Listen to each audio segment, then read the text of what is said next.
नाही, पण प्रकाशच त्याची प्रचिती देतो। तसेच सन्माननीय मुख्यमंत्री हे जास्त बोलत नाही, पण त्यांच्या कामातूनच त्याची प्रचिती कळून येते। तसंच ही लाडकी बहीण योजना, तसेच या महिलांसाठी मुलींसाठी अनेक योजना त्यांनी काढल्या, राबवल्या आहेत आणि चालू आहेत। आणि त्याचे सुनील केदारे जे काँग्रेस पक्षाचे मला वाटतं नेते कोण असतील ते, ह्या लोकांनी जे नीच, तसं बघायला गेलं तर हे काँग्रेसचे देशद्रोही हे लोक सांगतायत की आम्ही ही योजना बंद पाडू का? यांची पोटदुखी झाली आहे। गरीब दिन दुबळे महिलांसाठी साहेबांनी जर रक्षाबंधनाच्या दिवशी ही योजना सगळीकडे महिलांना दिली, तर यांची कशाला पोटदुखी पाहिजे?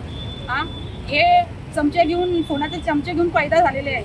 तसे ह्या गरीब बहिणींसाठी जर साहेबांनी ही योजना जर केलेली आहे, तर यांची पोटदुखी कशाला पाहिजे? त्यामुळे राहिला प्रश्न याचा, तर आम्ही सर्व मुख्यमंत्री साहेबांच्या लाडक्या बहिणी आहोत आणि ते आमचे लाडके भाऊ आहेत। तर येणाऱ्या निवडणुकीत ही काँग्रेसची जागा आम्ही दाखवून देऊ की या आमच्या लाडक्या भावाला आम्ही मुख्यमंत्र्यांच्या खुर्चीवर आम्ही बसवल्याशिवाय आम्ही शांत बसणार नाही। आणि हा काँग्रेसचा आम्ही पूर्णपणे निषेध करत आहोत।